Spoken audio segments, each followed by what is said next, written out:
Okay.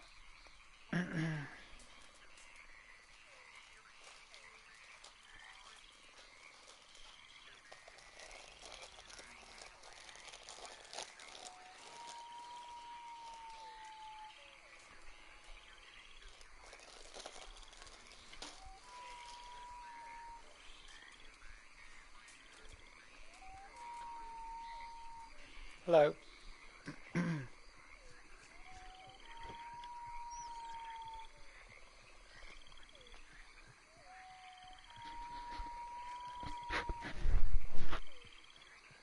I've no idea why it's so hot out here. I don't sweat this much during the day. I mean, and I didn't just jump off my horse. Let's see, what is that?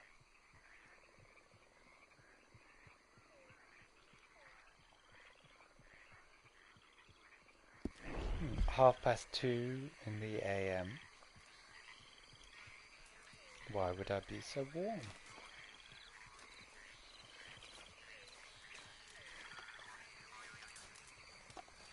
Maybe a little, if I wash my face, maybe that'll help.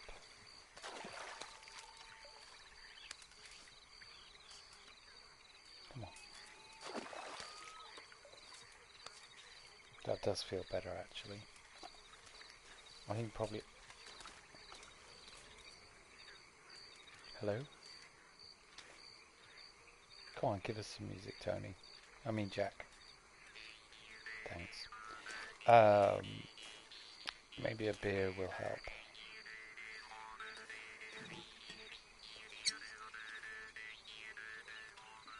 This one's to you, Satan.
Mm.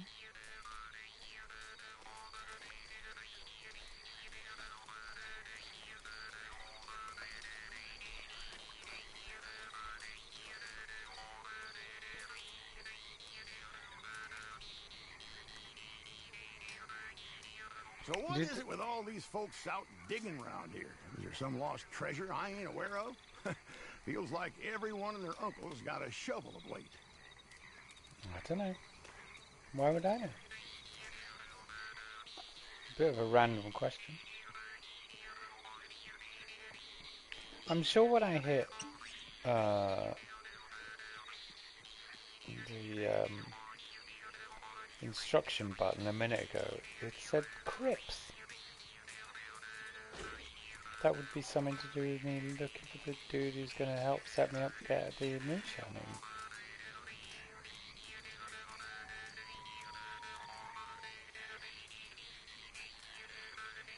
Thing, but I don't think I can set that up now.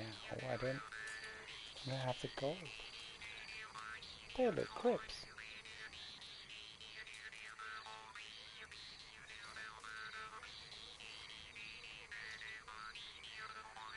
The hell?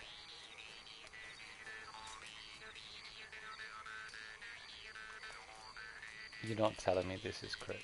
This is crypt. Did I ever tell you about that bank job in Tennessee? It was me, Limpy Pete, and Phil the Crab. Managed to get ourselves locked in the safe after a weekend of nature calling. The stench in there knocked the clerk on his back when he opened the door, and we managed to escape. Neither Pete nor Phil was really cut out for running, though. They got picked up at the end of town and hanged the next day. which seemed harsh to me. You're still laughing about it though, so I guess being alive isn't too bad. Let's see if I can go up to this mother. That's weird. Hiya, Crips. Now, I don't know if that's your name, but the evidence suggests that you are Crips. And when I say evidence, I don't mean, I'm not trying to like trick you. Just want to make sure everything's cool. So why is it doing that?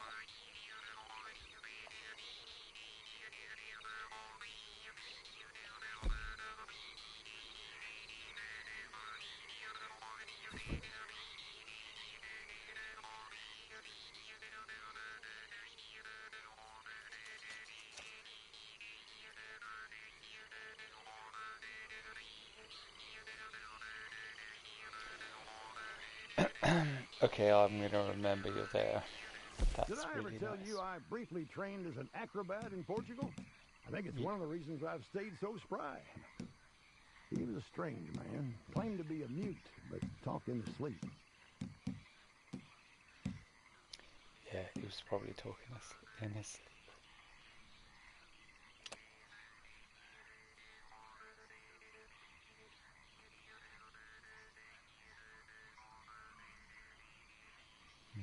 What's going on here? Alright, okay.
Blending tonic? What the hell is blending tonic?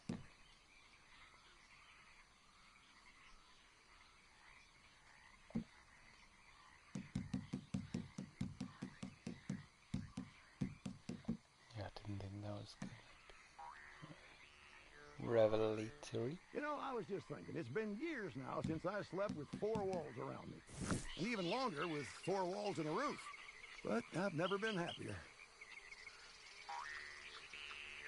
Well, you see, that's good. What a look at this positive outlook.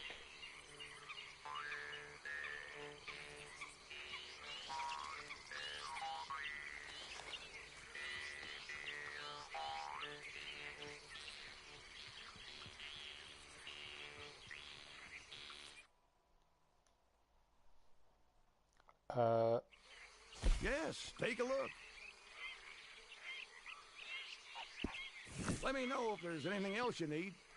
No, I'm fine, thanks. Shit, that confused me for a moment. Like, what the hell have I done? Have I fallen out of the map, or...?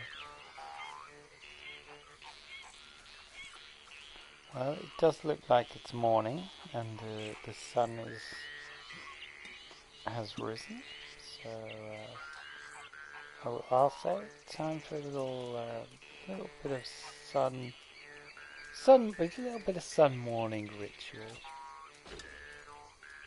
Let's do the sun look. Yeah, there we go. Go on, knock it back. What a beautiful day. Now where's my lovely Tony? Tony? Here he comes. Hello, my darling, how you doing? Where have you been all night?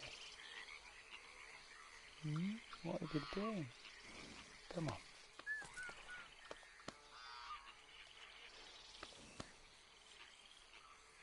Want a carrot? Bet you want a carrot, don't you?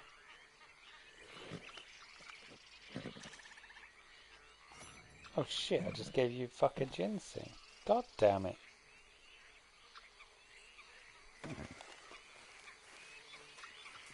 How do I craft this fucking stuff? I was in the area once with my second wife. Dark days.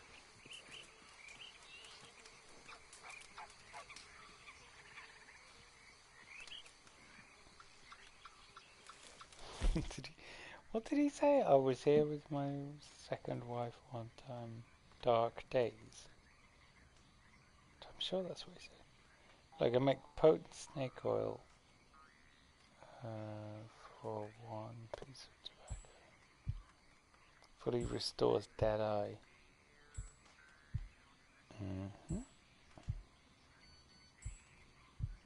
See, that's impressive.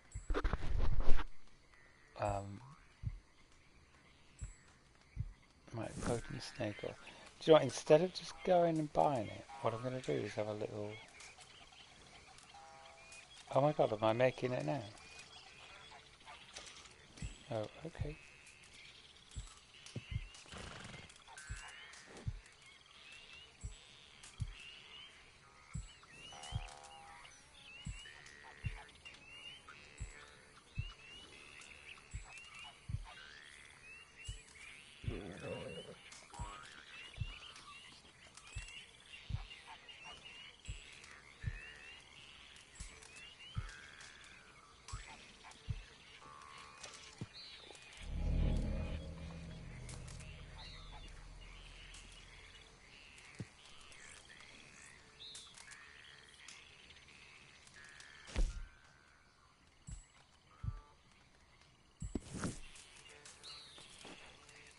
Oh, you put the cup in your satchel? Okay.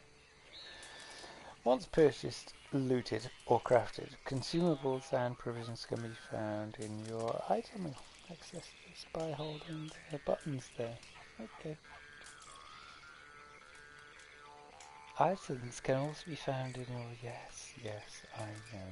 Thank you. Oh shit. Sorry, almost dropped the thing. Right, we're gonna do some shit, aren't we now?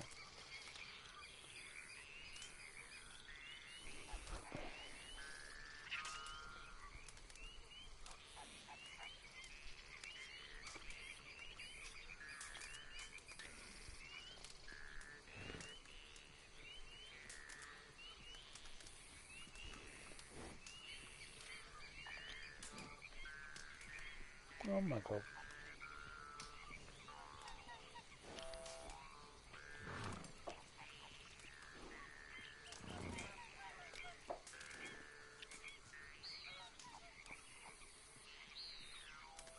So who are those fuckers that make Jaffa cakes? Are they... It is McVitie's, yeah. They really hit the jackpot with that.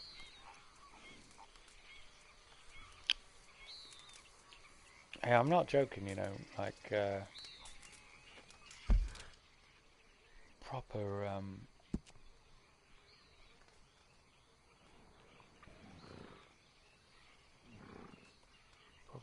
proper stuff. I don't remember the camp being just there in relation to Saint Denis. I'm telling you now, I swear it was over here somewhere. And before that, I think it might have been more like this area. We're still in Lemoyne. Matic Pond. Don't know, got it? House on the sort of hill. Le Grand Hotel. I don't know. How do you say grandfather? Hello? Oh, okay. You know, it's, short and sweet sometimes. There's the hell. Maybe I need to go and investigate these wankers.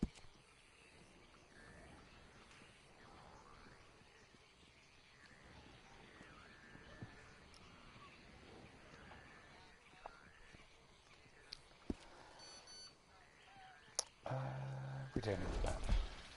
I think I pinned where I'm going.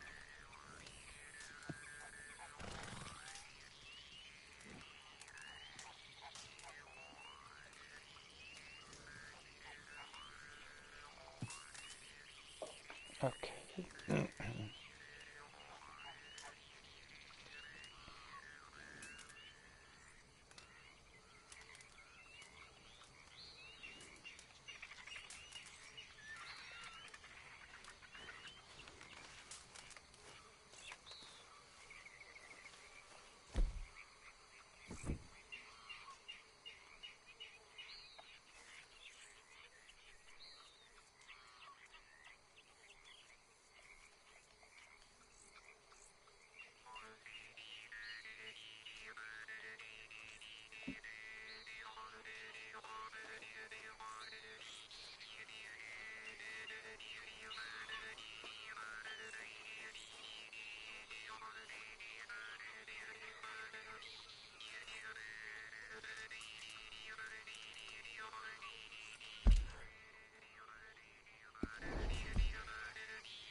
Okay,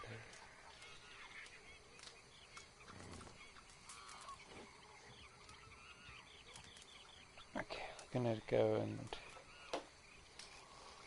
have a race on the beach.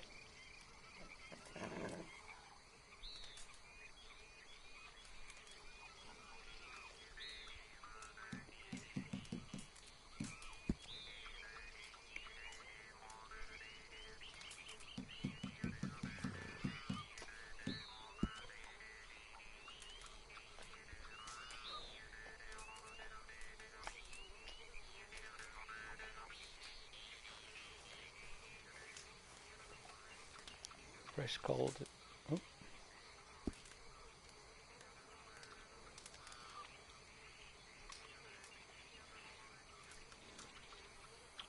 Sorry.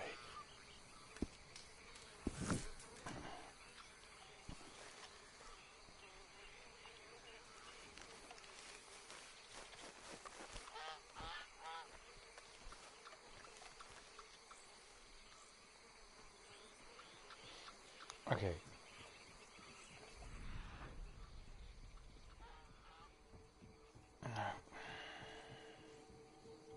Alright, there's two bushes just there. So,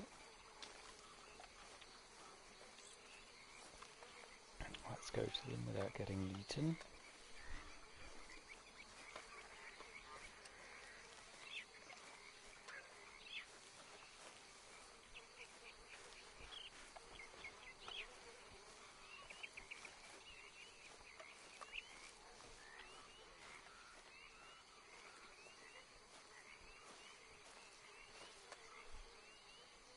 Milkweed.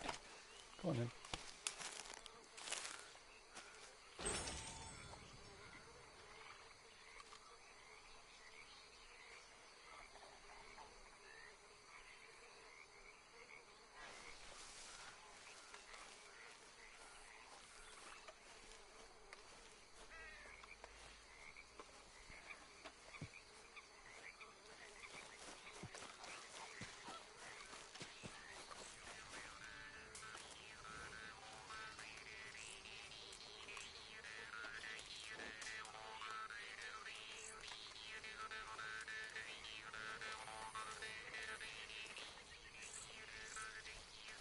Okay. This is going nowhere. Come on, Tony, let's get the fuck out of it. Can't remember what we're supposed to be doing, but looking for something, somewhere, something. What was it? Stolen goods? Stolen carriage? Horse? Cart? I'm doing just fine out here. How about you leave me be? What? Is that a joke?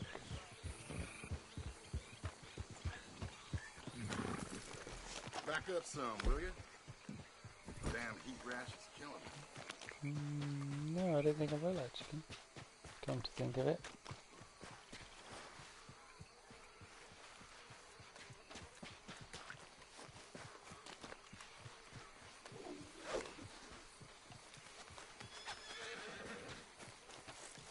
Come on, fucker.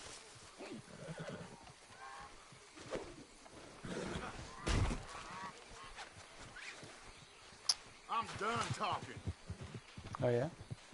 You're as good as dead. Really? Oh God, please.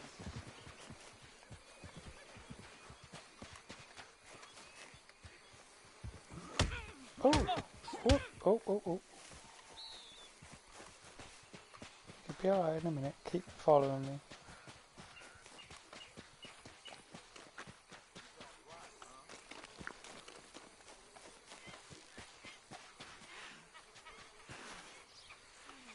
Where's your horse now?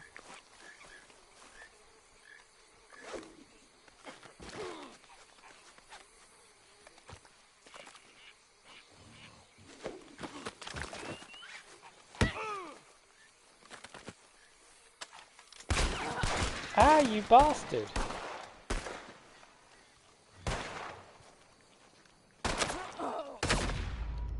Wow. Stranger. I let a stranger kill me.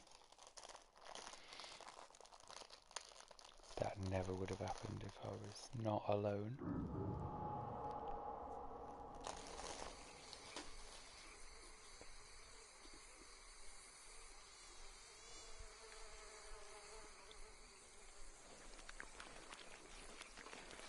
It was quite muddy.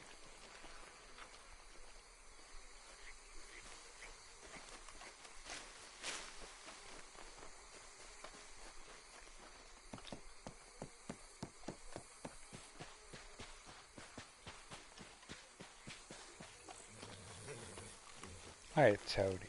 How you doing, Tony? Yeah? How's your day been?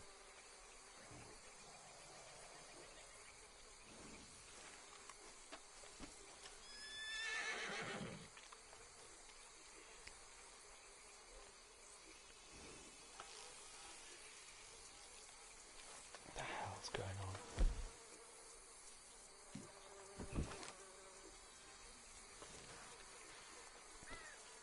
There we go. Come on, Tony, talk to me. Talk to me.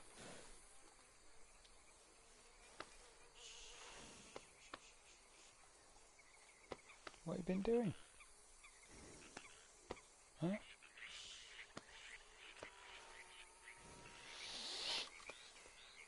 Ah, there was something I was gonna... Oh, yeah. I think that was it, yeah. Let's take you back to the camp, and then I can go and do some other shit. What are you standing out here on the road?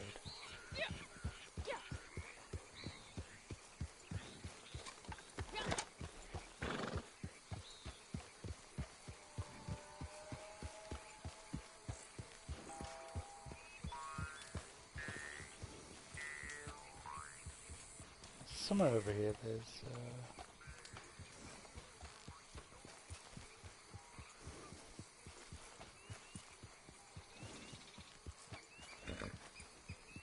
a safe place for Tony to wait. Where the hell is it?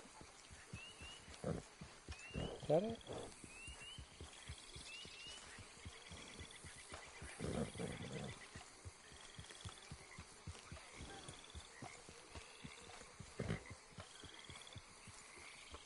That's alright.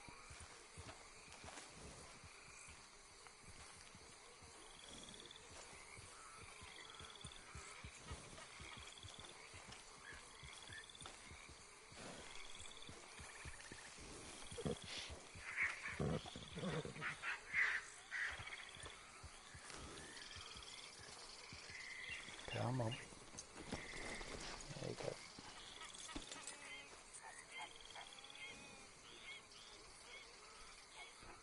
Oh, he is hitched. Okay, good. Alright, take care, Tony. Don't go away, because I'll be back in a bit.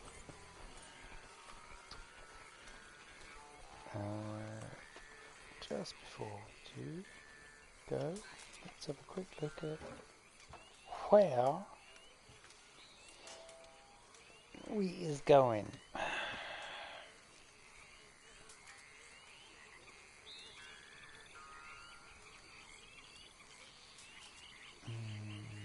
Is that one? Yeah.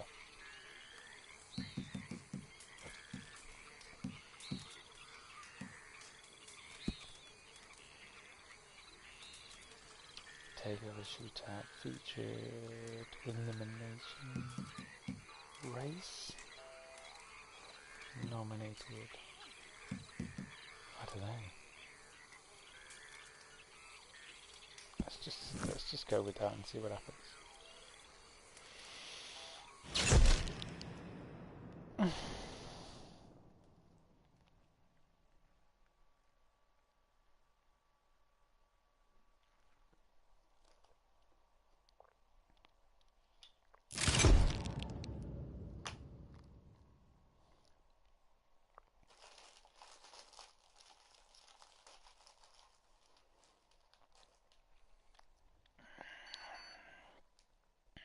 Hostile territory.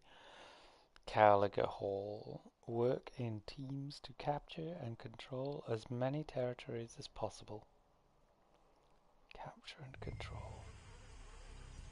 Wait a minute. Is there anyone else here? Oh right, okay, this is already ongoing.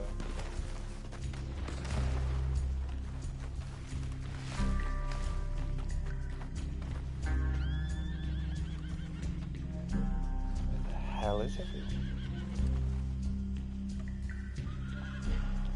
Great, thanks. I've joined the losing team. Thanks a lot, guys.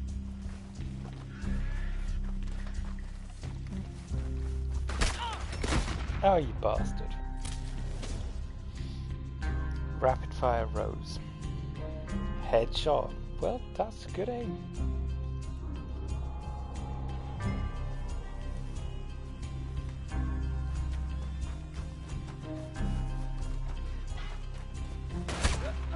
Fucking Jesus Christ. Didn't even see that. Whoa. These motherfuckers got fucking snipers out there. Okay, come on, come on.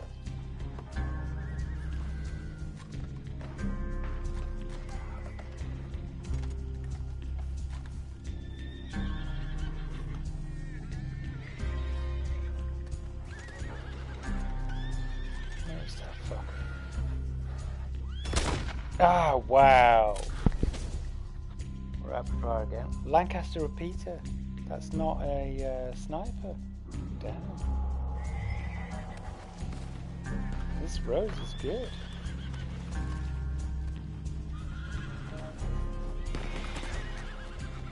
What's that? Oh my god, look, there's my corpse. That's weird.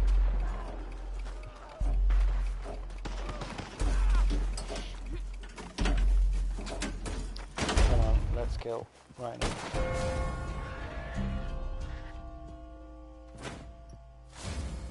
Okay, I did not. I contributed nothing, but I did die twice. And let's see, do I get rewarded in any way apart from with a coffin at the end? Yeah, there we go.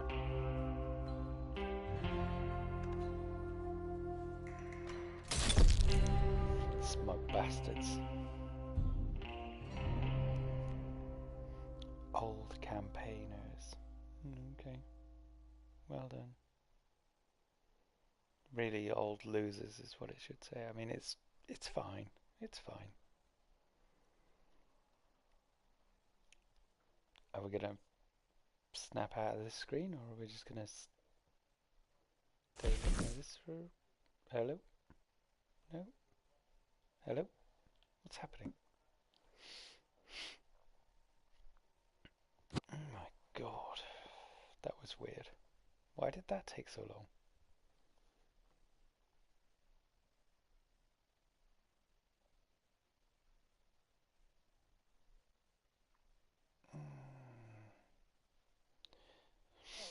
Okay. Seems like Rockstar wants to take forever. Are we good? Are we good?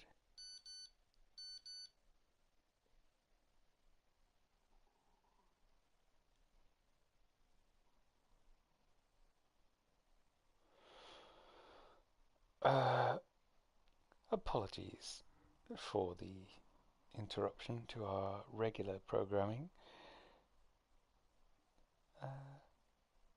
There are technicians behind the scenes bringing you the service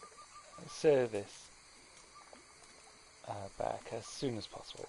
We'll be with you in just a moment.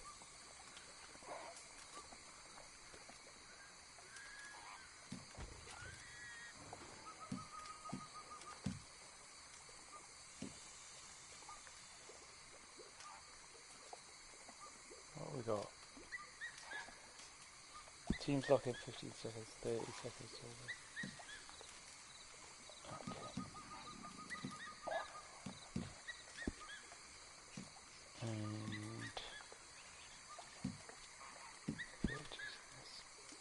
oh, I've got all the ammo I need in here.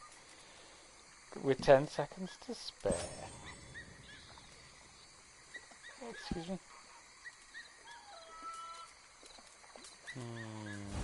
No. Oh, maybe I'm gonna be wearing... Okay. Overrun Brandywine Trail Railroad Edition. I can't remember where Brandywine Trail is. Do I care? Capture and defeat the most carriages before the time runs out. Okay. We will do that, actually.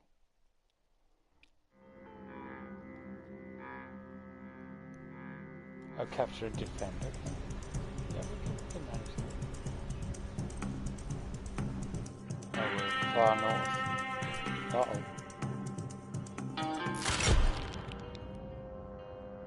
The Coyote Pack.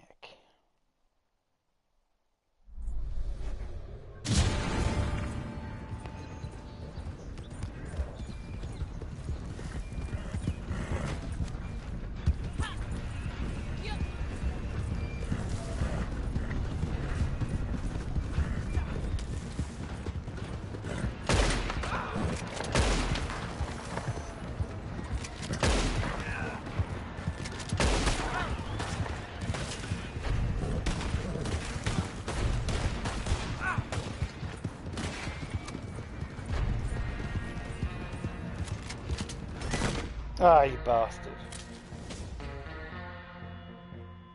Do you know what? I thought somebody else was going to kill him off. I think I hit him 3 times.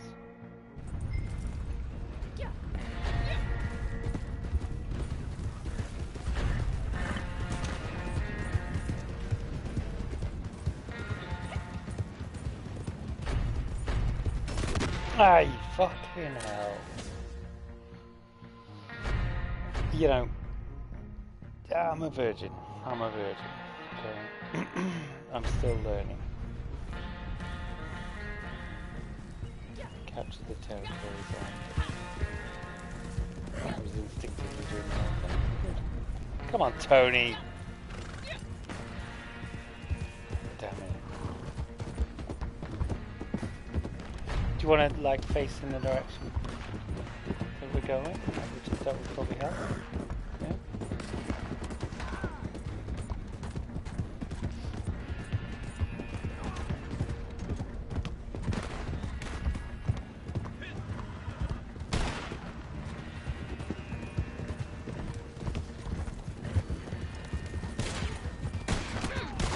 Bastard fuckers.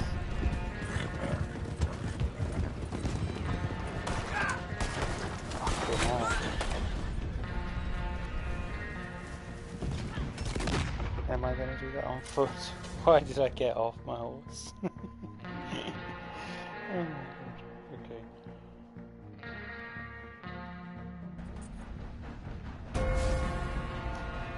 Match over. Okay. We lost. We won. Well, that was no thanks to me, I presume. 0 kills.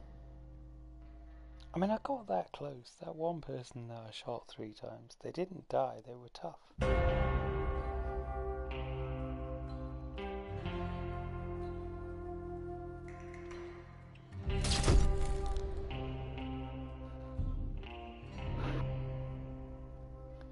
RIP, Mr.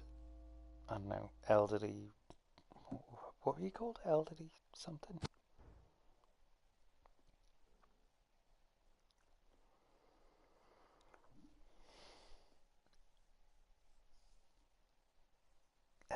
What were they called?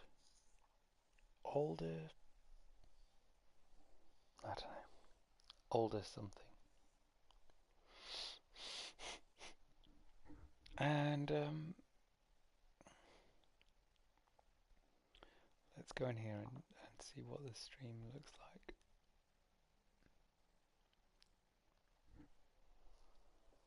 Because reception has been sketchy, to be honest, recently.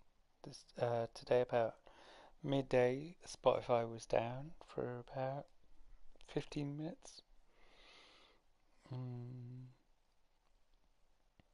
You know,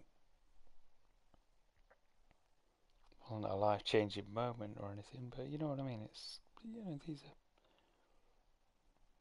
are things.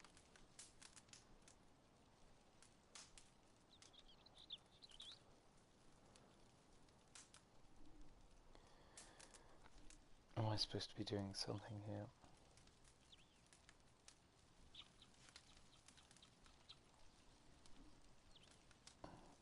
The dandies. Okay, let's go.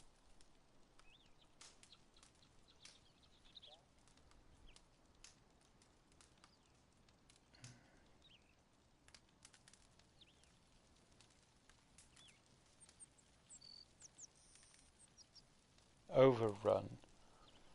Kotora Springs. I have no idea what that is.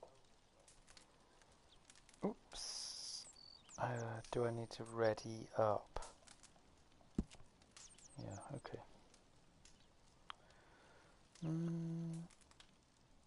Okay.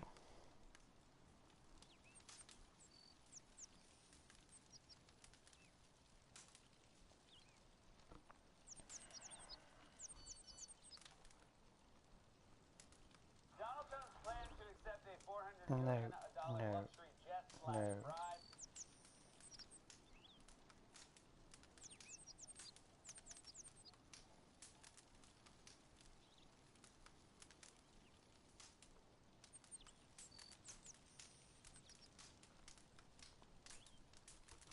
Come on, let's get to it. Let's see what's happening. Come on.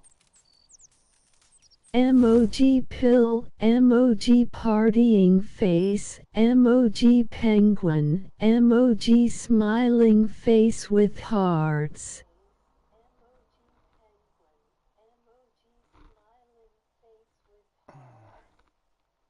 Capture and hold the most territories to win a bout. Do we have any information about how many bouts there are?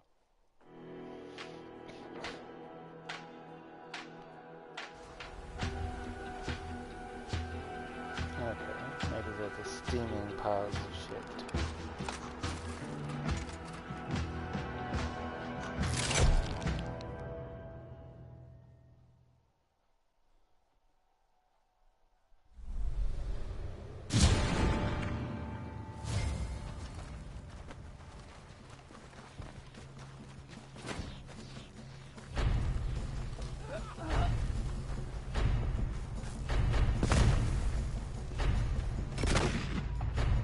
Okay, got killed.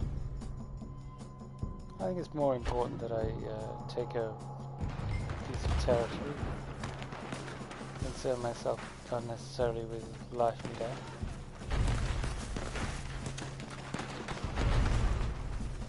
Although I should probably at this moment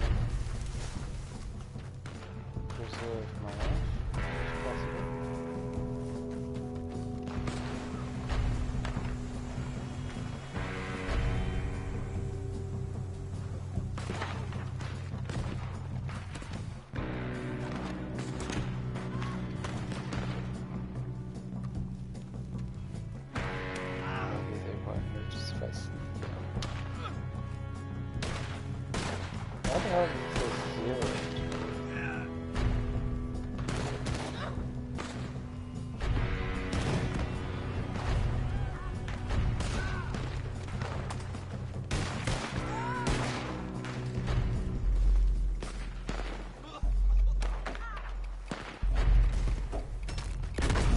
Damn it.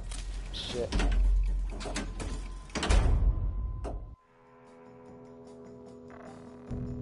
So, it's unclear to me. It looked like there were more oranges than purples. Oh, I see. 3 wins. I get you.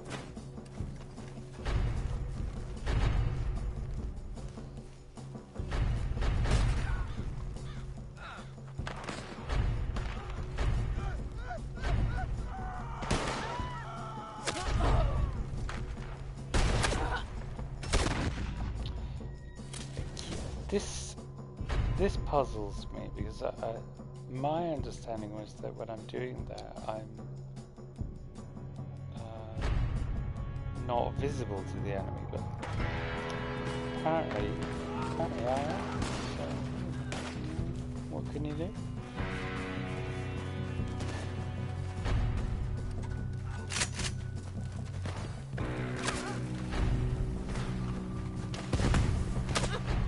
Whoops.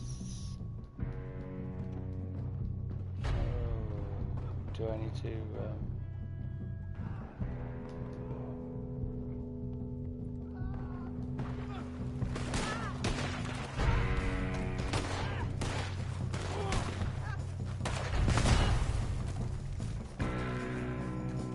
No, fuck them.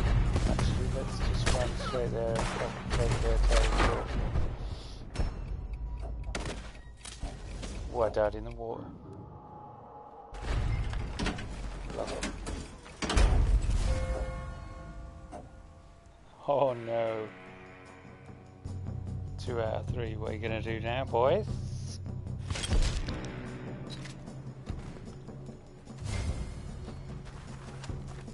What do we even need to follow? I mean, come on.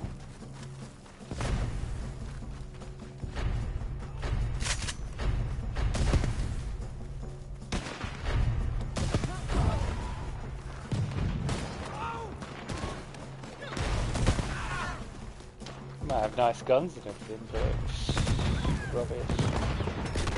rubbish. I don't mind. I'll take a bullet. We're gonna win though. You know that.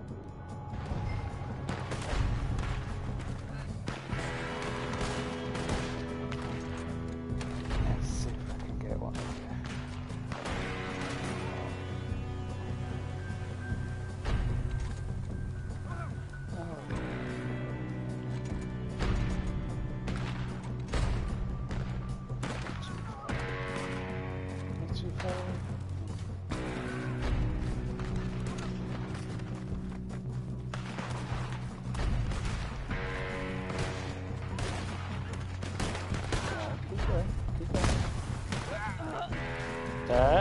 Keep going. We're gonna get 3 more in the next 10 seconds. It's gonna be good. They're gonna hate this. Oh, there we go. Come on, get up. Oh, okay, stay down.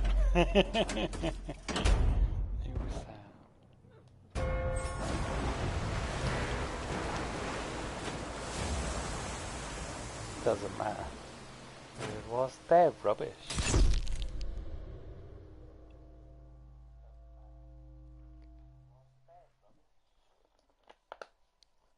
I got 11 captures. That should be a good payout.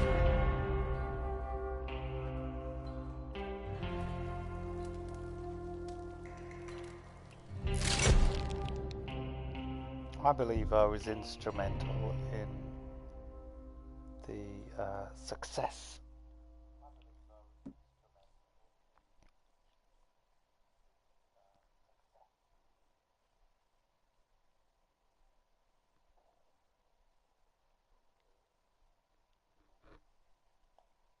Are we doing it?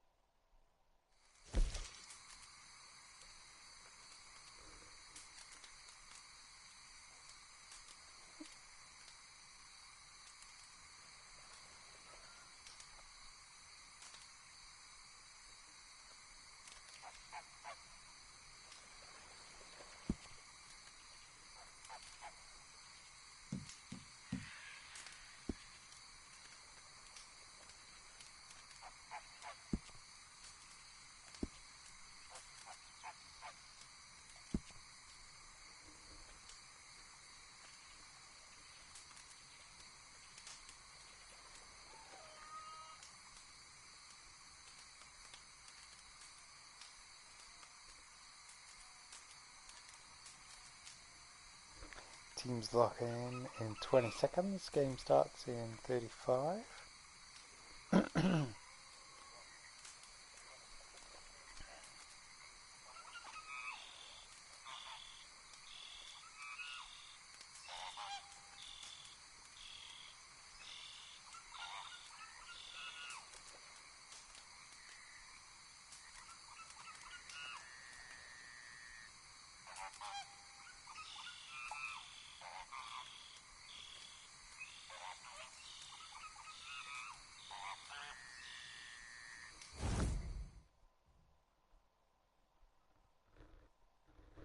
Spoilers of War. Roanoke Valley Special Edition, armed with throwing knives and shotguns, defend your stockpile and raid the other teams.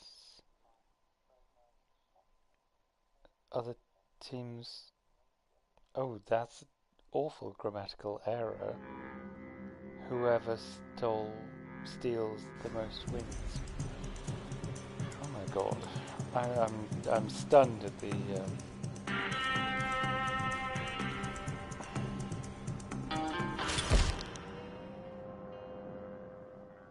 3. There's 3 of us. Where the fuck did all the other ones go? Oh shit, don't do that.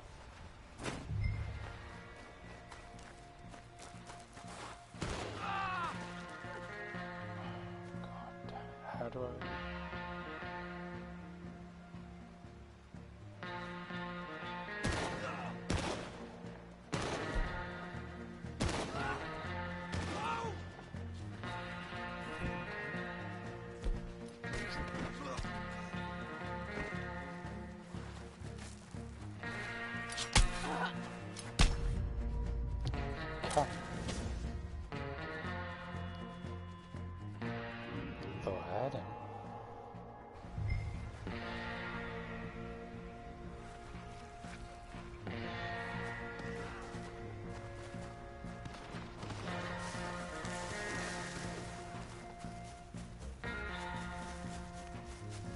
Wouldn't mind a rifle or these shotguns. Come on. A fucking shotgun. There we go.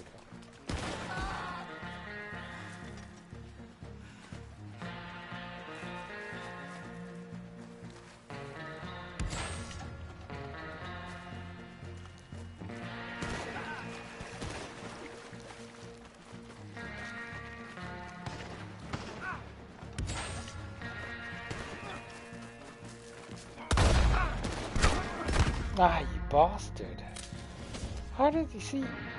I shot him first, and he fell, and then he shot me second, and I died. I don't get that. Yeah, I'm not crying, I'm just saying, you know.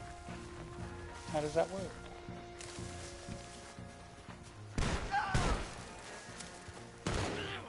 This fucker.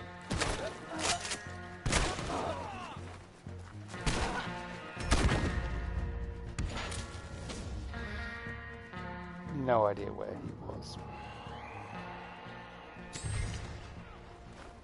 Oh my god, look, they're doing better than us.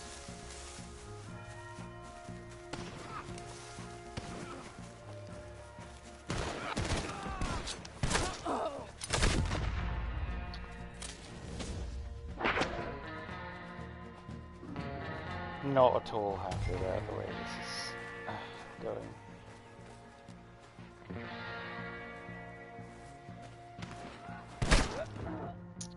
Wow.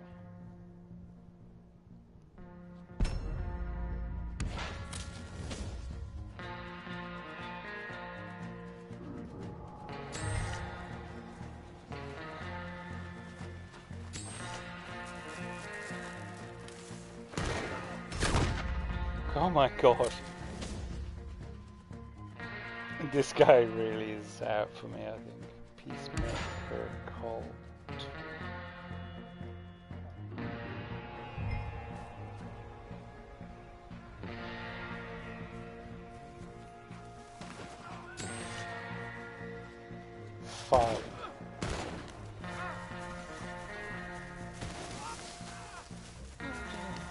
Try something else. Oh wow! Tell me that it is the same. It is the same. Amazing. Am I surprised? Niet.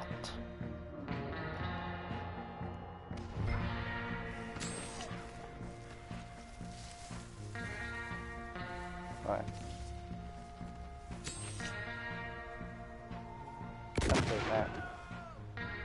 Right, am I invisible? This is going to be the test, because I think this Peacemaker Cole was going after me, personally, you know.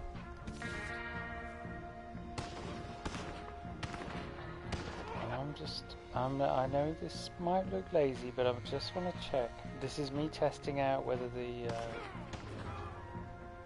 whether this works on everyone in the game, because I've tried this on like black bears in the woods in the north, and they don't see me. So does a human?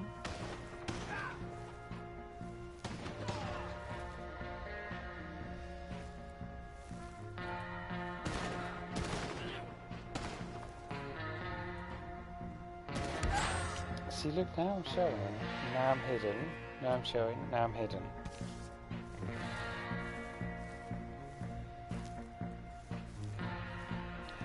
Oh, yeah, that's the thing, isn't it? If you stay still for a little while, then you are no longer hiding, I think. Okay, look, there's no way we're going to kill 8 of them, or at least get 8 of the things back in 1 minute, and well, 1 minute basically. It's not going to happen.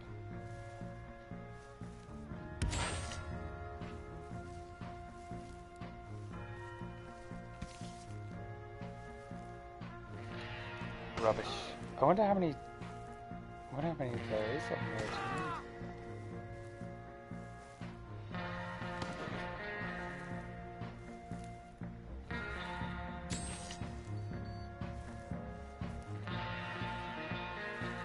Oh, there we go, look, I'm visible. Now I'm gonna run, now I'm invisible. No, I'm not invisible. Oh shit.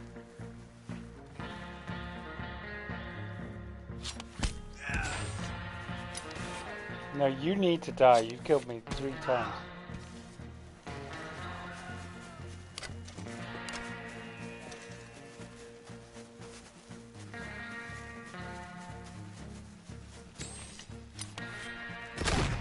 Oh, wow. Oh, that's so cool. 5 times, okay.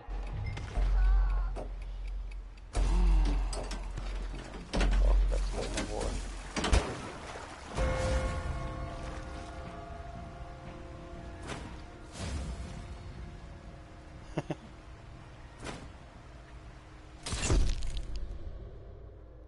Zero kills, 0 deliveries. Disgraceful. Deceased. Look at them. These morbid fuckers, like, stood around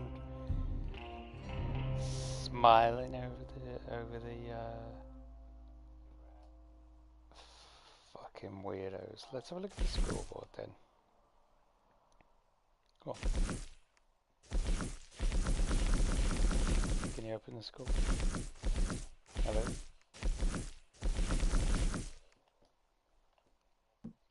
Fuck's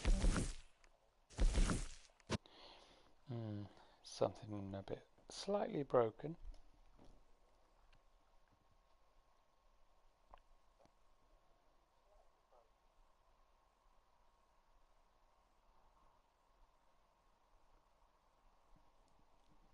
Start screaming. Okay, go on.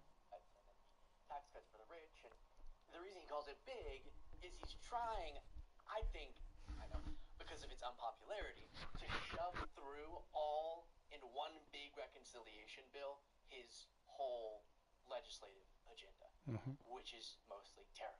We'll get to that. We'll get to how the hearings on this have been going.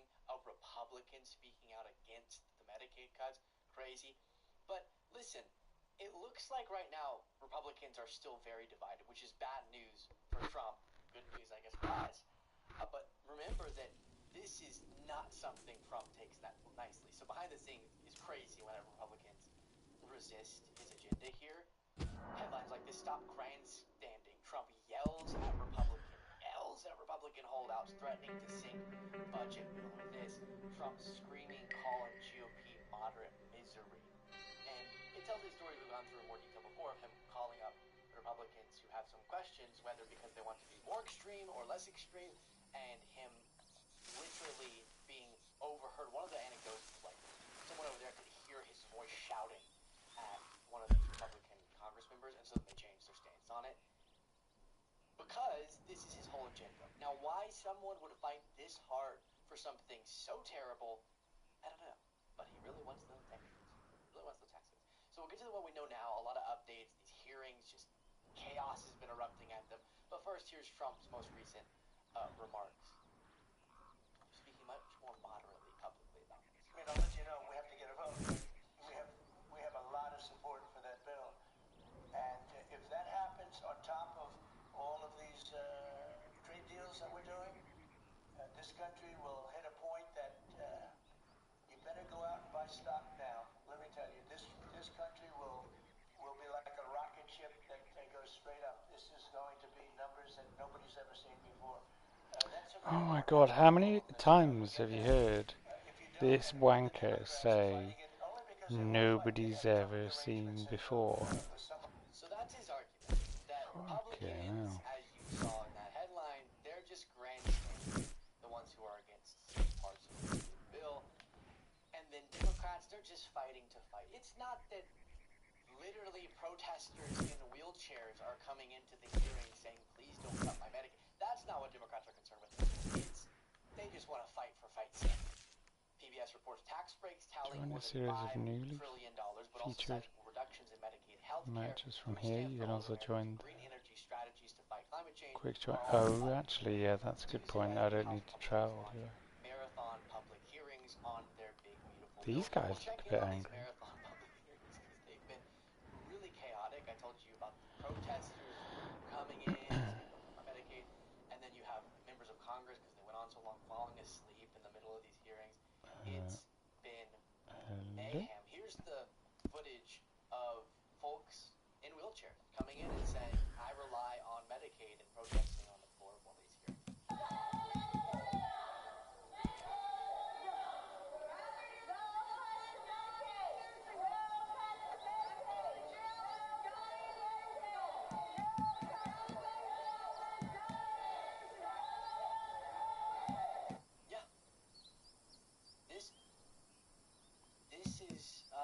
This is the moment we're in. So bad that even Republicans, Josh Hawley, do you remember? I really like that, actually, that protest. All the Republicans said we were crazy for saying they were going to cut Medicaid. Well, guess who's now telling us that they're going to cut Medicaid and he doesn't support it?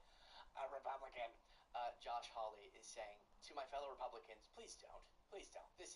Maybe he cares about the folks that he serves. Maybe he does. Or maybe he just knows that it would be a political catastrophe for the sake of justifying tax cuts for mostly wealthy folks, taking health coverage away from low income. I mean, and food. I don't know how you get a single seat in a midterm with that being Trump's major agenda. Medicaid. Do you agree with the speaker? Is this bill not a cut to Medicaid? Well, the right thing to do is not to cut Medicaid, so I'm glad to hear him say that. Manu, it ought to be just a basic foundational principle. It is wrong to cut health care for the working poor. That's what we're talking about here with Medicaid. My state is a Medicaid expansion state. Over 20% of Missourians, including hundreds of thousands of children, are on Medicaid. Wow. They're not on Medicaid because they want to be. They're on Medicaid because they cannot afford health insurance in the private market. These are working people and their children who need health care. And it's just wrong to go and cut their health care when they're trying to make ends meet, trying to help their kids, trying to make sure that they're able to provide for their families. So I hope that the House GOP and the Senate GOP will get the message here. By the way, President Trump has said the same thing. No Medicaid benefit cuts. Josh, I really appreciate a lot. Okay, that's interesting. Maybe nobody else is going to join. I wonder what happens if they don't. That's interesting. You did a lot of good stuff. The thing that maybe you should not do is lie. Because, yes, it's true, Trump had said that. And we know he's fine with it. That's why he keeps doing the caveat of, but we're going to get the waste product piece. Because what they're doing is not admitting, like adults, what they're doing. That's what they're doing. It's not admitting what they actually intend on pushing through here. And so the goal is to convince people that, oh, it was all waste, fraud, and abuse. But guess what you can't do is convince the people losing their health insurance that they were the waste. Okay, that's not gonna work. That's not gonna work, and hopefully people mobilize if indeed they get this through. A lot of strange moments from these. Yeah, okay, that's not going to pass because there's not enough people joined. Who are literally falling asleep. Kustoff. Mr. Kustoff? No. Mr. Fitzpatrick? Mr. Fitzpatrick? No. Mr. Stubbe? Mr. Stubbe? No. Miss Tinney? Miss Tinney? No. Mrs. Fishbach? Mrs. Fishbach? No. Mrs. Fishfork. Mr. Moore? You there, Mr. Moore? Mr. Moore?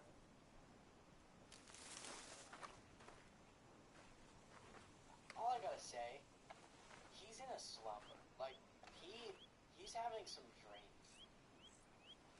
Mr. Moore? And podcast listeners giggling is happening. Good giggling. Mr. Moore, no. Well, it's not that funny, but... Alright, Mr. Moore. But it's not just him, you also have Debbie Dingle here as well. Just absolutely... I don't even sleep this well in my bed. And they're sleeping so soundly. So soundly. Very strange. Now here you have an exchange that seems to indicate even the promises that you would say aren't bad, because they aren't beneficial to the richest among them, may not be followed through as this bill develops. Okay, tips. The president said your tips will be 100% yours. Does this tax bill continue the payroll tax on people's tips? Yes, it does. Overtime. He said your overtime will be tax-free. Does this bill continue the payroll tax on overtime? It does not accept overtime from payroll tax. The president said he's going to remove taxes on Social Security. An iguana. Taxes on Social Security benefits. Yes, it is. Wow. Provides an increased exemption. But does it remove taxes on Social Security benefits as promised by the president? It does not change Social Security. And this is the Republican. All right, so we'll wait to see the final version of this and then go through each detail. But even if they got all of the more pro-working class cuts through here, what we're seeing is the extent. It is shameful, regardless of what they do keep, that I'm not as opposed to it. Now, some things like no tax on tip, I've explained more the broader economic theory and why I don't like that. But I want people to Just throw that bloody skinned creature over my shoulder. large chunk of this that is for retail. And to be doing There's that, another one there, look. say simultaneously we have to cut by some estimate say $700 billion from Medicaid and SNAP is not literally but criminal. Tim Burchett got asked about these cuts on the street.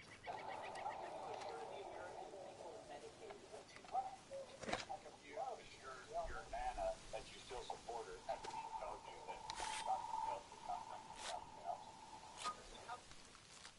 What? What the hell is that? I don't know, Don. How? Let me read this. How can you assure your nana that you still support her after she told you chocolate milk comes around the house? Hey, Tim. Let's leave the cute, folksy, Two good and skins. slightly infuriating faces to John. Okay? Let's leave them to him, because as much as I don't like him, I just have to admit, he dropped him. He dropped. My Democratic colleagues say that, well, we didn't get anything for it. If you believe that, I'm not saying you're the dumbest person in the world, but you better hope the dumbest person in the world doesn't die. It was I really don't like him. I'm stealing that, though. That's good. You may not be the dumbest person in the world, but you better hope the dumbest person in the world doesn't. That's fine. Okay, but Tim Burchett doesn't have the same delivery, and I don't even like what John does it.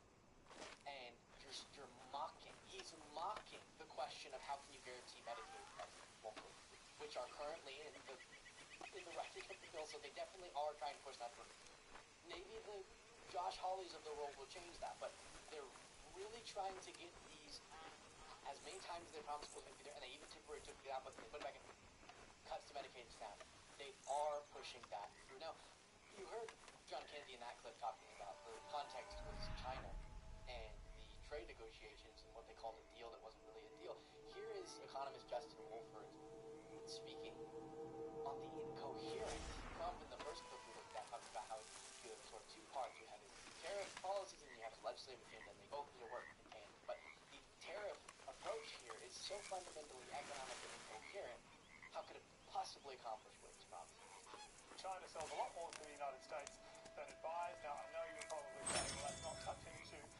Is that trade imbalance going to change, though, in the foreseeable future? Do these tariffs achieve what the Trump administration hopes they will?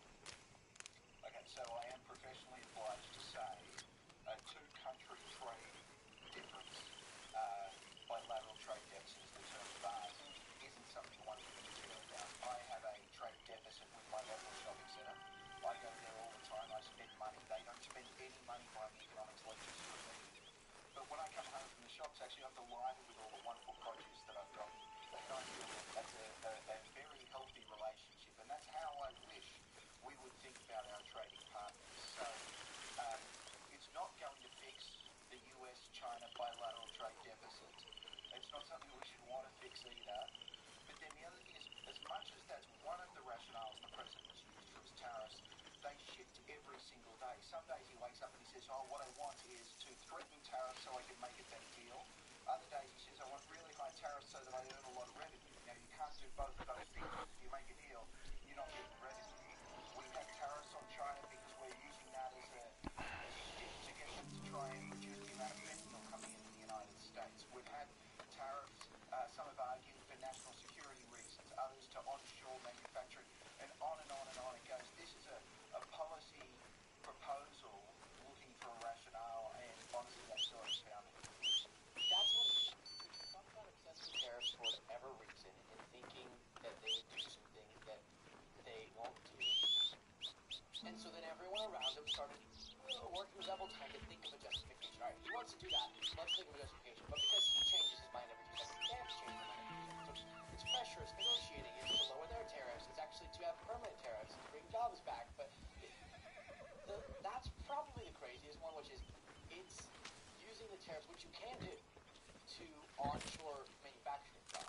And there's the trade-off of you want to do that and make it more expensive, or not do it and keep things more affordable. That's kind of your trade-off, right? And more complicated, but think of it that clearly. So, if that's the case, the necessary part of that approach would be permanency and stability. So, you say, we're going to put 20% or whatever it is on China, or on this industry, and that's going to be in place indefinitely. So, companies adjust. But they don't know what it's going to be tomorrow, or the next day, and some people are saying, well, I'm only zero, so you might as well wait it out and not invest in manufacturing here, or shift to a different country, but that country's currently not being carried over. There's no clarity about what they should do, so even the goal, the objective that he's saying doesn't make sense, but the goal changes more, then it seems HBO is changing their brand. HBO Max lives. Max is, this is a variety piece.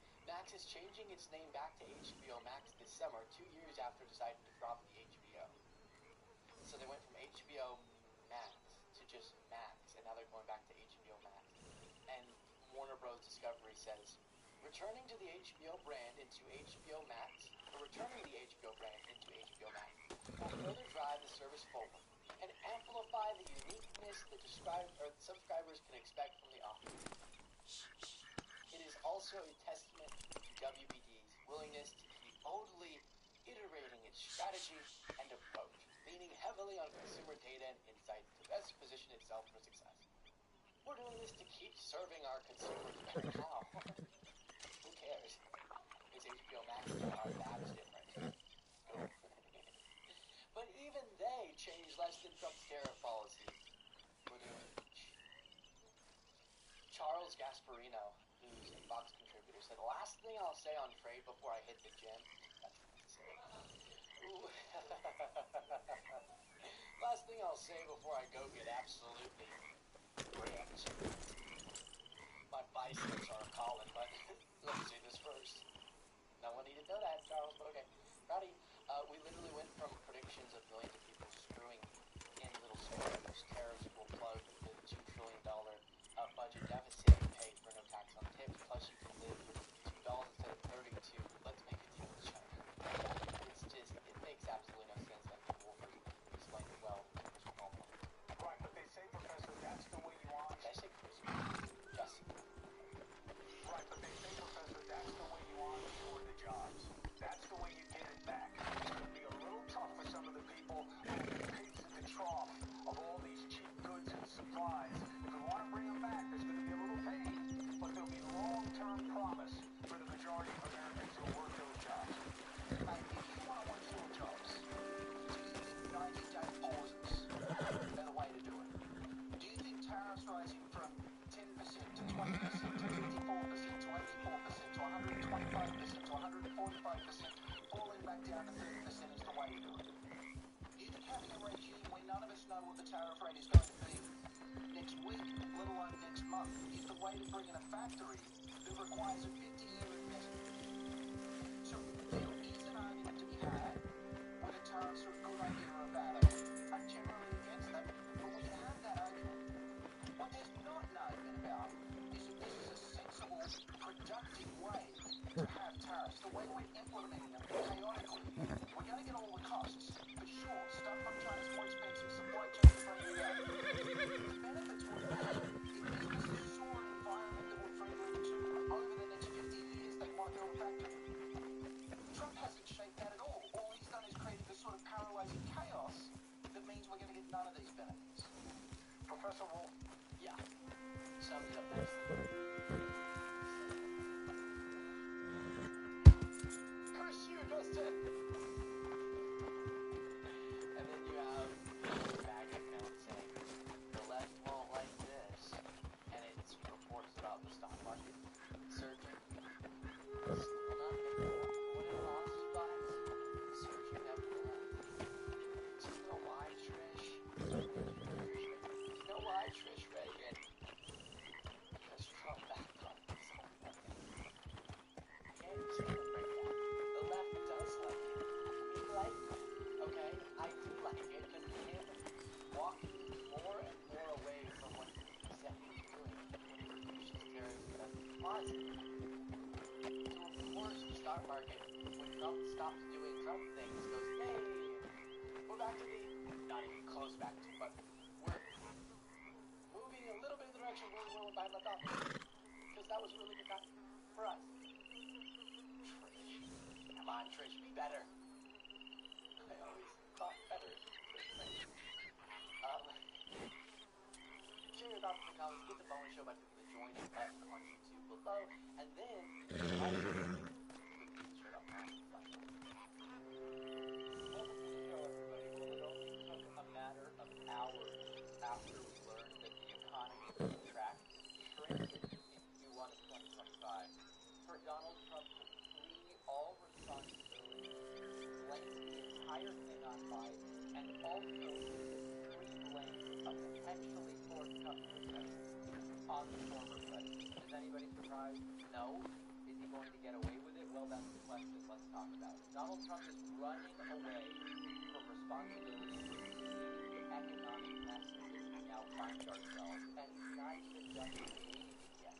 Take a look at this post that he made on Truth Central, where he said, quote, this is Biden's stock market, not Trump's.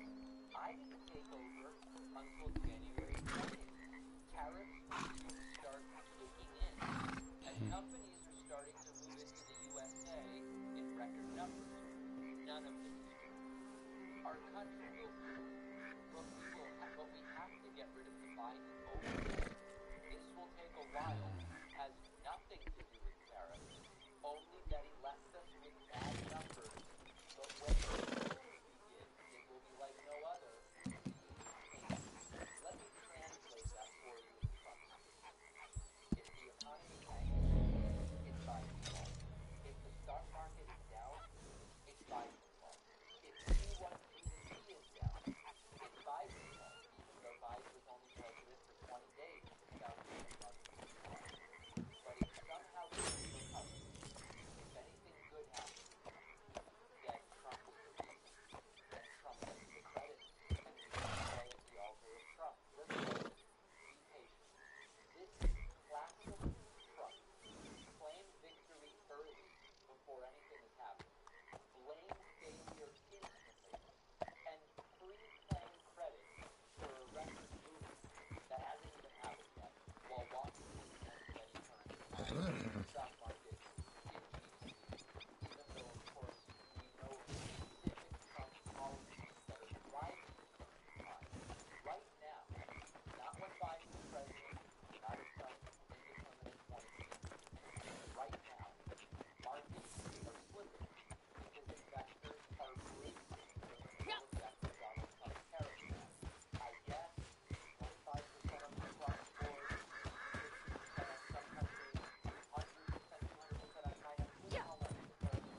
One day, Trump holds a press conference and goes, stocks are up, great economy. Stocks down 3 days in a row, silence. Doesn't post about it, doesn't excrete on X about it, doesn't croak on Truth Central, just silent. When the stock market was up under Obama, he would say, we've got a bubble here. When it was down under Obama, he would go, this is Obama's fault. When it was up under Trump, he said it was a miracle thanks to his policies. And when it was down, when COVID tanked the markets, he would blame China or someone else.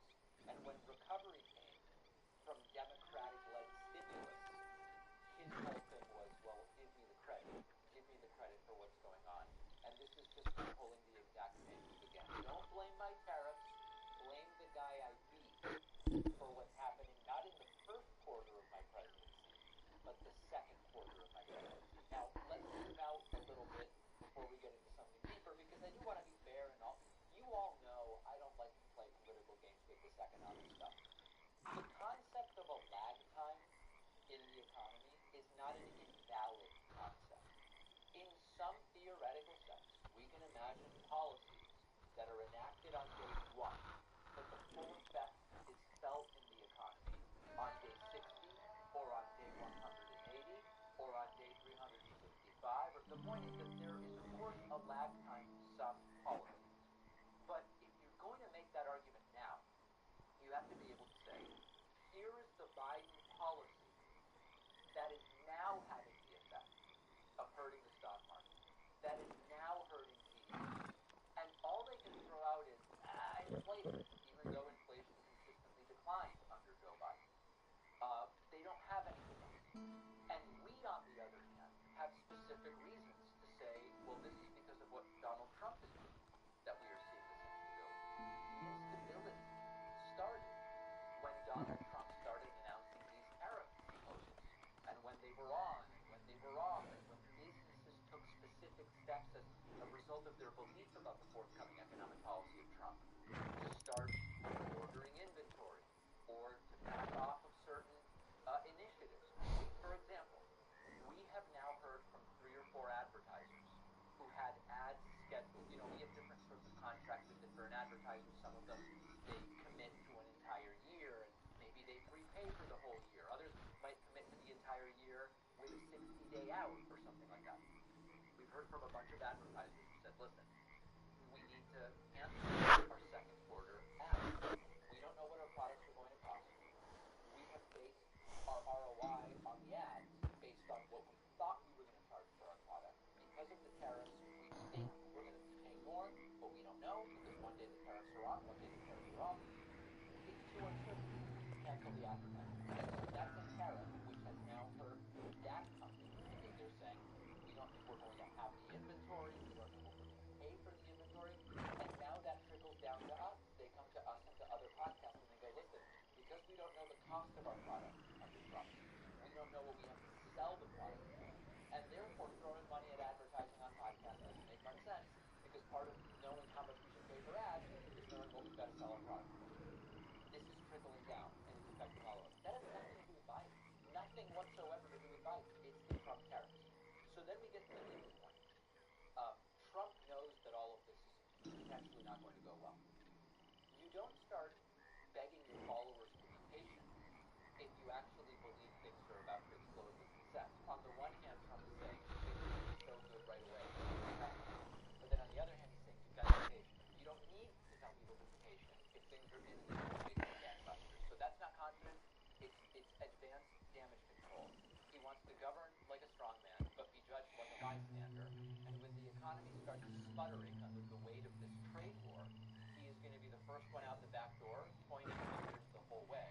And he's even saying this now with regard to the potentially forthcoming recession. Donald Trump gave away the whole game yesterday. He is preparing to blame the potentially forthcoming recession, slowdown, whatever else happens right now in Q2, on Joe Biden. Here is Trump during a whacked out cabinet meeting, which we will look at in more detail a little bit later.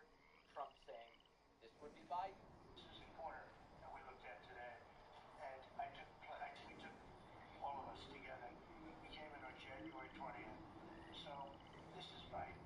And you can even say the next quarter is sort of Biden because it doesn't just happen on a daily or an hourly basis.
all going to boom, but it has nothing to do with tariffs that's going on right now, and you've got to be patient. That's me summarizing Trump's quote.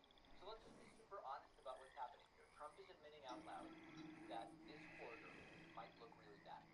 And rather than standing behind the economy, he's now in charge of it. He's laying the groundwork to say, not my fault, I just got here. You can't blame Trump for Q1 of 2025 because Biden was president for 20 days.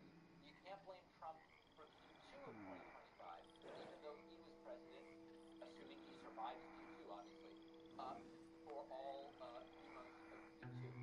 And so what he wants is credit for an imaginary future proof that may never come, zero responsibility for the reality we're dealing with. This is a reality that includes markets reacting to the tariff threats, businesses pausing investment, and growing talk of a slowdown. And he wants to call it the Biden playbook.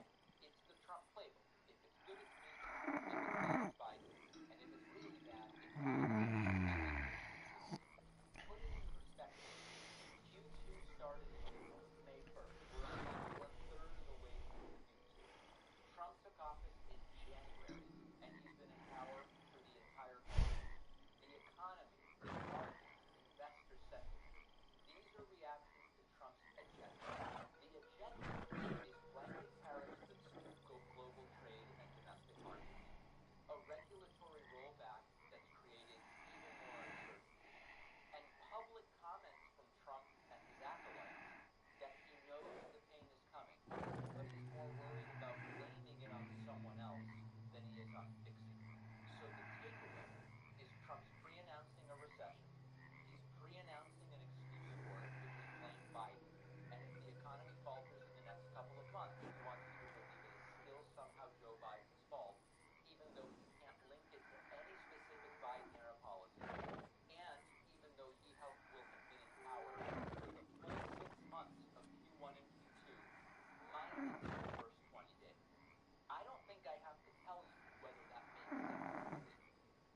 I respect my audience. Most of my audience know. You can decide for yourself. When Trump is president for 6 months minus 20 days, almost all of the credit or blame for what took place during those days. Is it the guy who decided he wasn't running for re-election and who wasn't and who left office months ago? President for 5 months and 10 days at the end of this quarter. You decide. I know you're smart enough to figure out where that went. I will be going live next week with Aaron Lucar on Substack. We will be talking about the growth of and future of independent media. I hope you'll join me. It's going to be Wednesday. Wait a second. When is it going to be? Let me make sure I know it correctly. This is going to be okay. Wednesday at 2 p.m. Eastern. Aaron Lucar are going to be doing a Substack live. Make sure you're subscribed to my Substack newsletter. Make sure you've got the Substack app on your phone. That's the best way to access Substack. I'll say more about it. I think it's going to be a great conversation.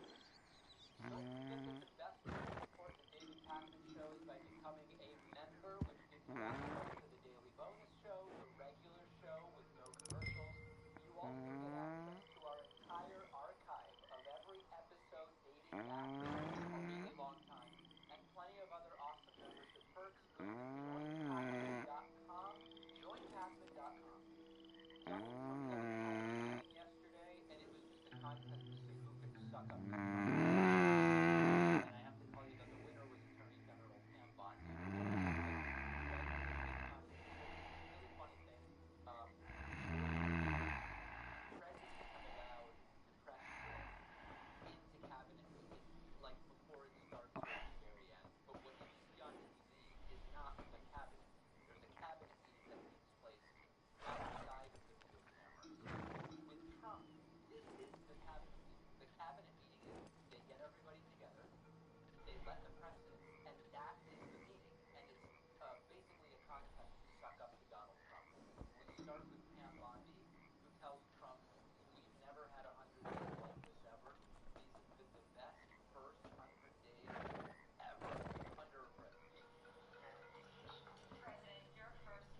that 75% of the total U.S. population is 340 million, right? 258 million lives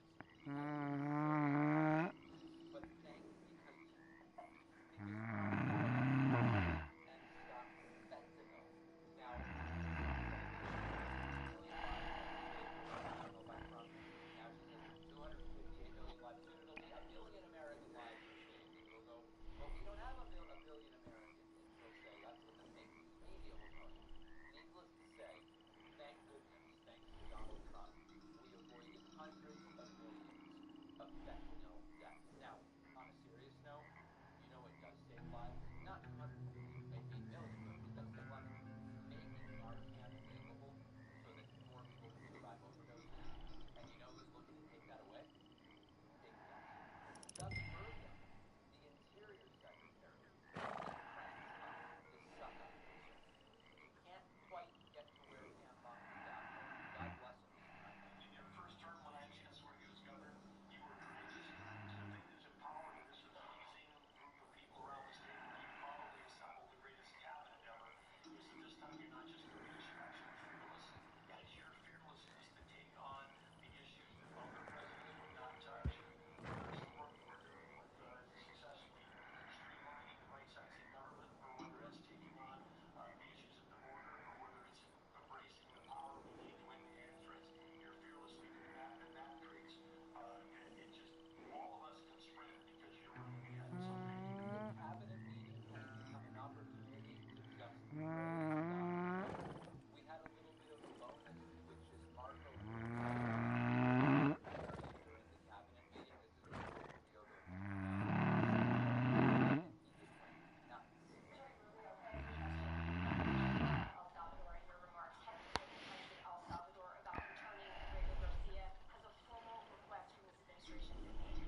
is I went from making a pretty good amount of money at CNN to zero now. Yep. So it was like, the only way I know how to build financially and otherwise is to make content. That's the thing I've always been good at. I can make a lot of content, video and writing. So I was like, I'm going to do this, but I will tell you, and you're well beyond this, but it is remarkable to me the extent to which once you reach even a little bit of altitude on something, the number of people who come out of the woodwork, I get like 3 or 4 messages like, hey, you want to improve your YouTube views 10x?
is that the near-term politics of that were never going to be good, right? I mean, because people don't know what tariffs are, right? So they don't have any sense of it. He is now saying, well, I campaigned on this. Well, I mean, sort of, but people don't know what they are and they don't know what they do.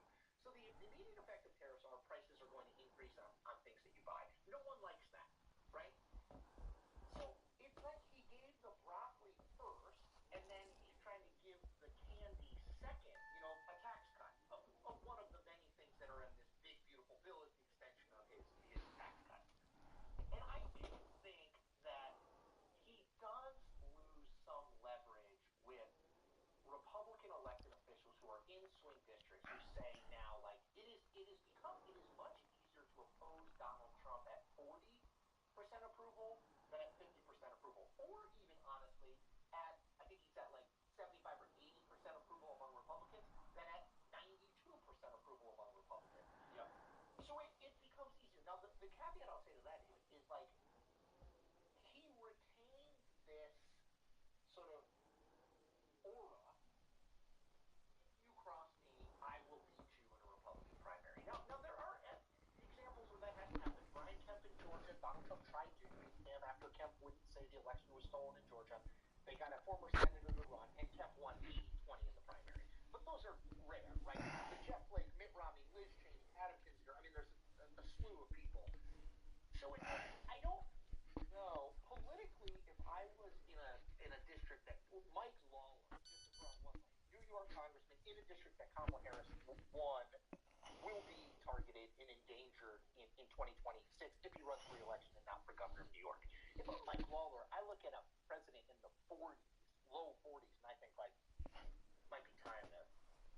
That's normal political thinking.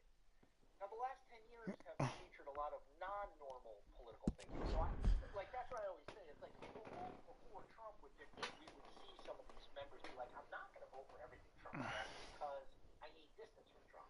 But are we like are we through the looking glass to the point where none of those political rules apply? That's what I always say. I don't know.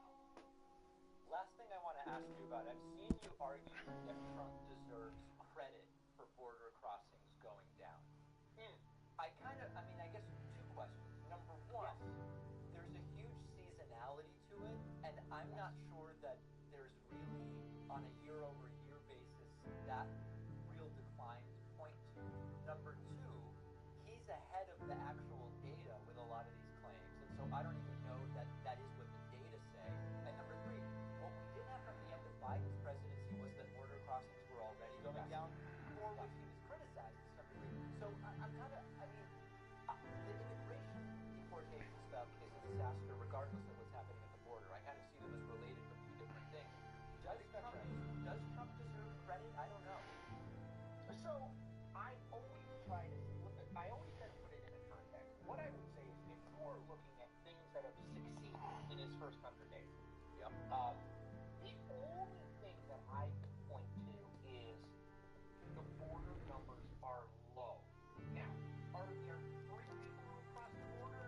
I mean, it appears to me, you mentioned it appears to me as though he made that up. And now is now referencing himself as a source. It seems impossible that only 3 people crossed. Yeah. I mean, just like raw numbers, right? Yeah.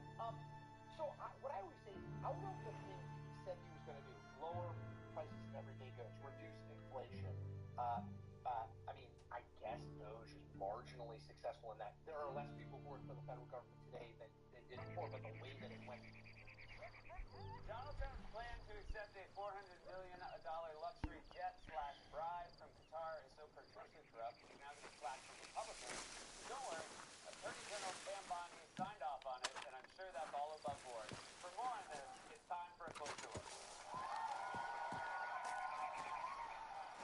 You might recall that when Joe Biden was president, Republicans were very concerned about government ethics. They held hearings, press conferences. Donald Trump even went so far as to teach an entire course on ethics at Oberlin. Lightly attended.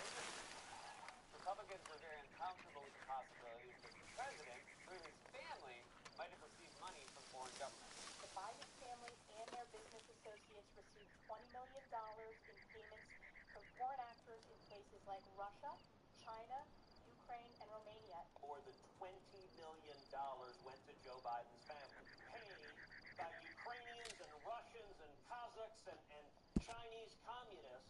He used the power of his office as the vice president of this country to secure massive amounts of money for his own family. What exactly did the Bidens do to receive the millions and millions of dollars from our enemies around the world? We don't like corrupt politicians like Joe Biden. You see, they just found him $5 billion went to him. $5 billion? I think we would have noticed if Scranton Joe had suddenly become a multi-billionaire. I don't remember seeing a blinged-out Amtrak called Track Force One. The Hunter Biden fanfic got so bizarre, Republicans started claiming they were actually jealous of him. Imagine if that was, your name was Hunter Biden. Except I wish my name was Hunter Biden. I could go abroad, make millions off of my father's presidency. I'd be a really rich guy. It would be incredible. I wish my name was Hunter Biden, because then I'd be a really rich guy, and I'd go abroad and make millions of dollars, and then I'd come home and my father would put his hand on my shoulder and say, "Welcome home, bub." And we'd talk, and we'd hug, and he'd ask about my life, and then he said, "I'm proud of you, son." And, I'm sorry, son. Here come the waterworks. Joe Biden loves his son. I wish I was Hunter. Of course, the one element listening to these allegations is something called proof, although the judge insisting it is some event. You made a couple of comments this morning. You said money laundering, you said bribery, you said influence peddling. Obviously, this is saying that these are very, very serious charges. And the White House is denying it. How do you prove it? Well, we're going to present to the American people with a report, hopefully very soon. And there are going to be a lot of footnotes in this report. It is true, there were lots of footnotes, although if you zoom in on those footnotes, they say, "We didn't think you were actually going to read these." But the accusations were never straightforward. The proof was always vague and circuitous and presented via complicated flowcharts or a copy of a check from James Biden to his brother Joe Biden from when Joe was a private citizen that was clearly labeled loan repayment on the memo line. I think Republicans were just shocked by the news that a president could be generous enough to loan someone money. I mean, can you imagine Trump helping someone like that? Rudy Giuliani did actual work for Trump, and Rudy is still bankrupt. The other day, I saw Rudy on the F train begging Pizza Rat for money. At least give me a bite of your pizza. I'm not worried about rabies. I already have it. You'll probably get rabies from me. Rubies. What do you mean you don't get it? That's what you call rabies for Rudy. They're called rubies. Oh, Pizza Rat. So in order to link Joe Biden to foreign payments, Republicans had to produce binders full of footnotes and paperwork and flowcharts that still added up to nothing. But you know what? Maybe it's hard to make a straightforward connection between a president's family and money from foreign governments. I mean, I'm sure we, at this show, couldn't pull something together in an afternoon. What's that? We already have a big old clip package? Trump's family is doing billions in business in all three countries that he is visiting this week. Some of the deals going on right now: Saudi Arabia, 2 luxury towers, Live Golf Partnership, Qatar, Golf Club and villas, UAE, luxury hotel, cryptocurrency deal. Including here in Saudi Arabia, where there is a Trump-branded tower on the way in Jeddah. In Qatar, where the president is heading tomorrow, his son Eric recently unveiled a new beach villa and golf community. His third stop on this trip is the United Arab Emirates, which is home to the major investments in one of the Trump family newest ventures, the Trump's crypto company, World Liberty Financial. President Trump's, quote, corruption tour of the Middle East. This was him landing in Saudi Arabia. Separately, the Trump family organization continues to pursue billions of dollars in real estate and associated deals in that country and region. Hey, Republicans, I produced a report on Trump's corruption, and this is cool. There are no footnotes. So, just the one page, and it says, "Are you seeing this?" It's also brazen. At this point, I wouldn't be surprised if Trump just started calling his cryptocurrency corruptocurrency. My new cryptocurrency, it's amazing. You give me money, I give you everybody wins. Well, at least everybody I care about wins. That's me. Enjoy it. And if you're curious what Saudi Arabia is getting in return for this mountain of cash they're dropping on Trump, Trump himself made it incredibly clear during a speech on Tuesday where he slobbered praise all over the murderous dictator who runs the country. The gentleman that's right before me, he's your greatest representative, greatest representative.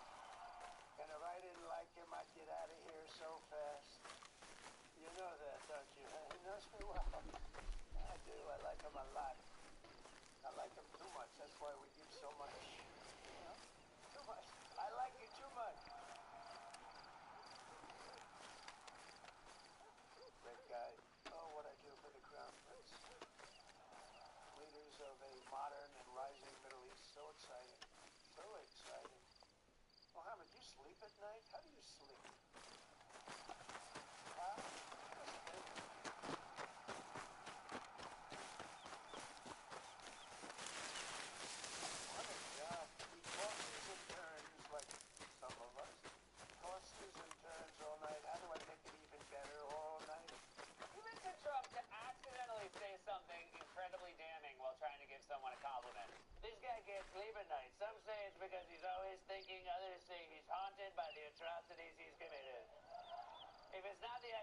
his head keeping up, it's the blood on his hands. But if by some chance the various business deals lining the pockets of the Trump family are not blazing up to you, there's also the fact that Qatar is just giving Trump a giant luxury jet that he gets to keep after he leaves office. It's like the most valuable gift ever given to the U.S. government from a foreign power. This is a 13-year-old Boeing 747-8, known as a flying palace. The aircraft is larger and significantly more luxurious than the current Air Force One. The Qatari plane has 2 fully furnished floors, complete with plush carpet, leather couches, and 2 bedrooms. It's known as the most luxurious private jet in the world. It features the biggest master bedroom in the sky, as well as some very plush living quarters and several private offices. Some of the 9 bathrooms on board have full showers and even a bidet. I guess the only silver lining is Trump sees the bidet and thinks it's a water fountain. I had to lean down more than I wanted to, but very refreshing. And I'm sorry, why does the president need any of this? This line is supposed to be technologically advanced, not luxurious. It's designed so the president can get national security briefings anywhere in the world, not so he can chill on leather couches and use 9 different bathrooms, which, by the way, he might need to do on the way home based on the fact that the Saudis set up a custom-built mobile McDonald's in anticipation of Trump's visit. Oh, shouldn't have had so much truck McDonald's. Glad we got 9 toilets. But Trump can't understand why we're being so mean and won't let him just have the super nice luxury jet. The plane that you're on right now is almost 40 years old.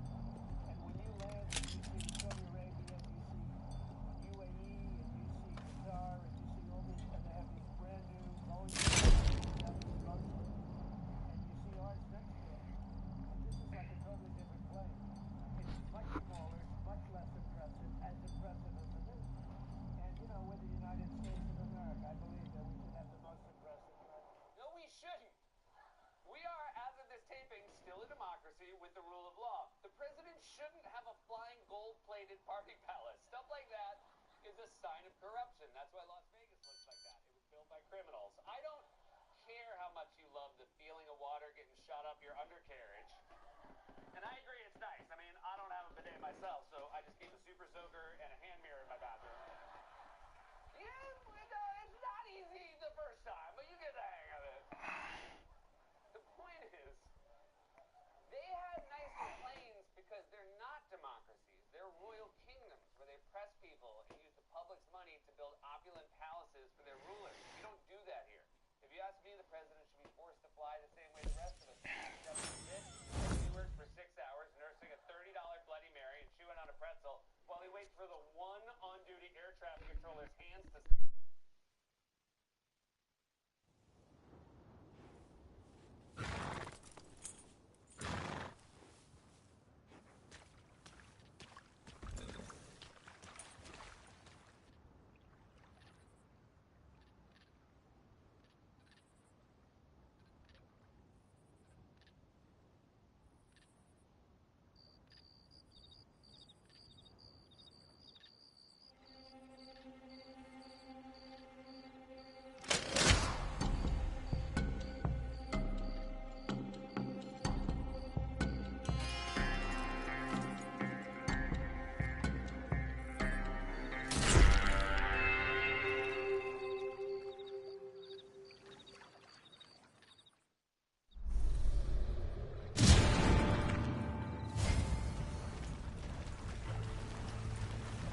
Emoji dashing away, emoji dashing away.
Take out, hydrate, chill you caught, chill you dig, elbow cough, learning, elbow bump. Good vibes, thanks doc, video call, virtual yug, ya got this, sanitizer.